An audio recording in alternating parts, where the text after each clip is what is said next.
If your wrench drawer looks a little something like this, today I'm going to show you a way to cheaply turn this into this.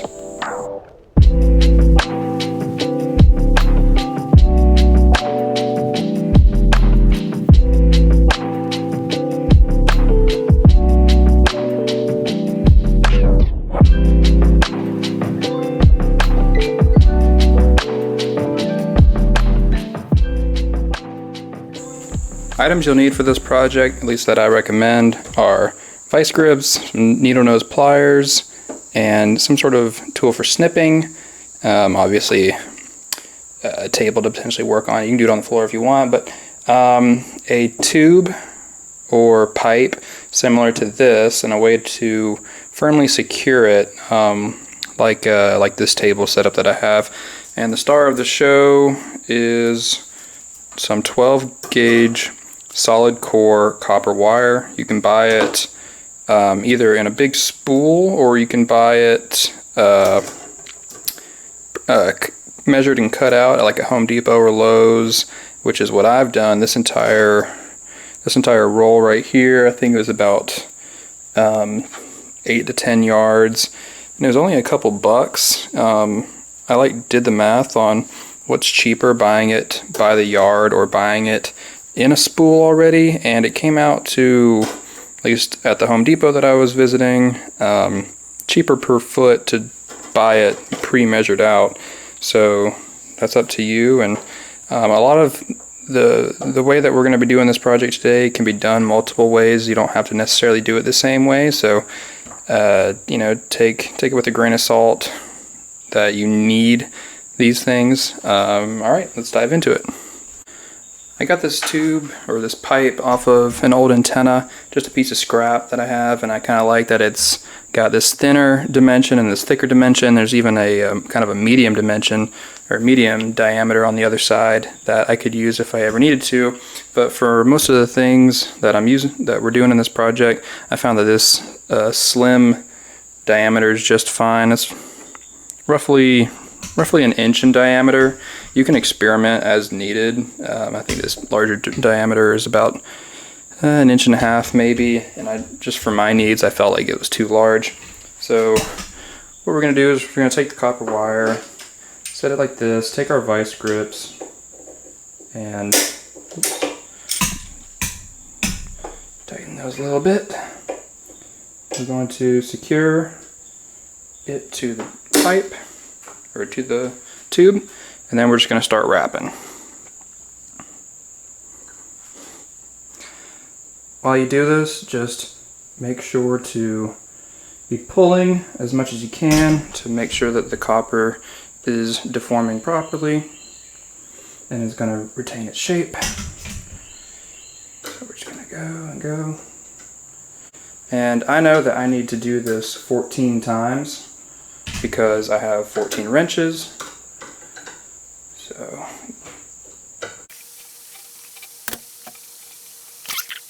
we're at 12 slots right now.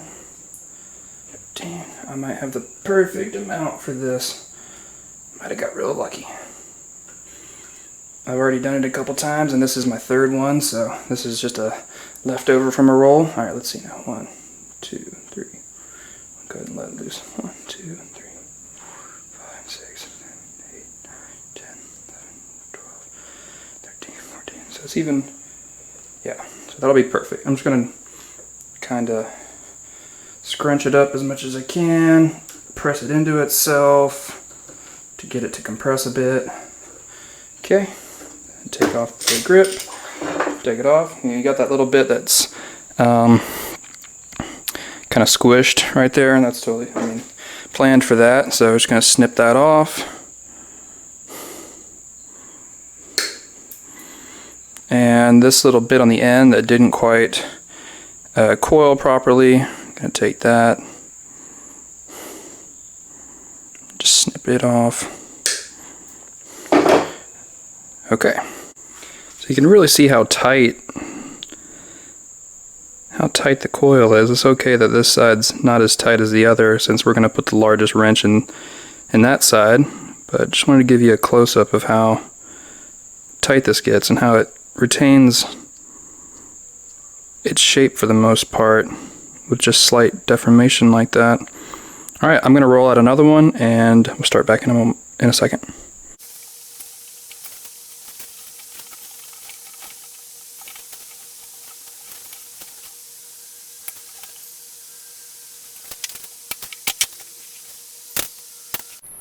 Now in this case, because the wrenches vary in size greatly and I want to have 2 sets of these for my long handle wrenches, I am going to take it and morph it a bit by just grabbing it and kind of rolling out each layer a little bit. It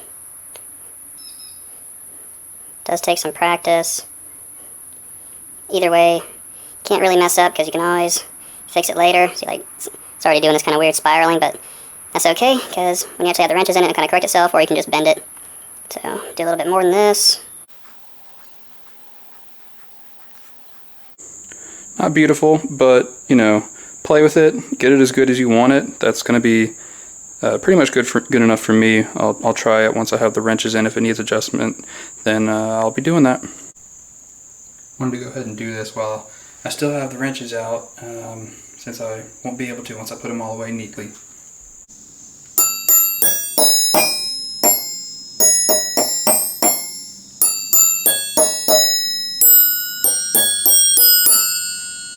So normally you could start adding your wrenches right in your toolbox or wherever you're going to keep them, but for the case of this video, I'm going to do kind of a pre-fitting here on the table just to demonstrate what setting that up looks like.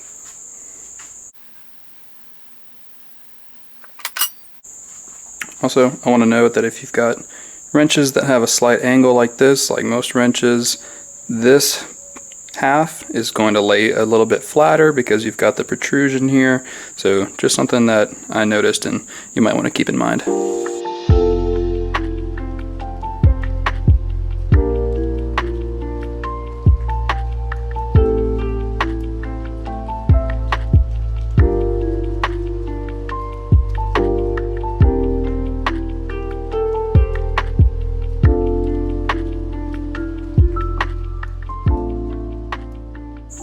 Here's kind of where those needle nose pliers come in handy. I like to, and you can do it however you want, but I found that rolling the end just to make it a little bit smaller on that very last one is pretty helpful.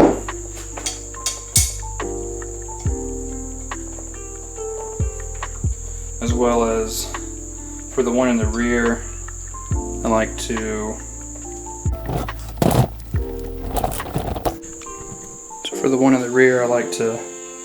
bring up the curly Q just to make sure that last big wrench is in there nicely.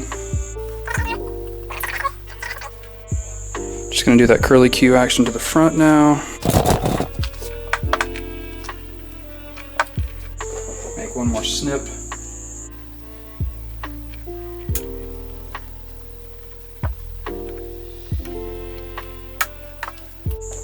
Okay, so now I'm just going to take this and put it in the toolbox and we'll see how that looks. So I finished putting all these in the toolbox. I made a few more coils not seen on camera. Along the way I experimented a bit with reducing the radius along the way, like in this one, in this diagonal piece. I definitely made the coils much smaller, but I mostly did that because I didn't make enough coils and needed additional so reducing the radius towards the end gave me that couple extra that I needed, but it also happens to look nice, so that works fine. On this one I did the correct number of coils the first time and didn't need to do it, and I don't mind being at a bit higher than the wrench, so that's totally fine with me. But anyways, all these are like pretty sturdy, and I got a couple small sets here, metric and you know, standard, and another standard setup here that's like a really cheap set just for wrenching on dirty stuff. But yeah, so and here's another example of a way that you could use it or use this method. And I've got some Allen keys and a pipe wrench, and I just wanted to demonstrate how you could really use this for storing any type of tool. I mean, you could have your screwdriver set in it like this, You could stick your pliers in it, similar to this right here. You know, just make that wide enough so that your plier sticks in, and it'll kind of do the exact same thing as this down here, where you've got all your wrenches, excuse me, where you've got all of your pliers and stuff on those racks.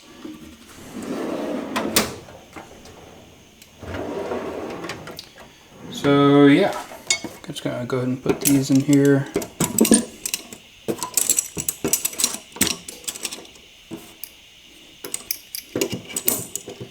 And the good thing about this is if I ever get more or I need more rows, well, first of all, it's cheap. Secondly, you know, I could just go ahead and maybe reduce the radius there and add another row or two if needed. But anyhow, I hope you found this video helpful. I think that this solves a problem that personally I had, where no wrench storage could store your wrenches as tight as this. All of them that I saw would splay them out really wide. This set right here would have been the width of the entire drawer if I had used one of those.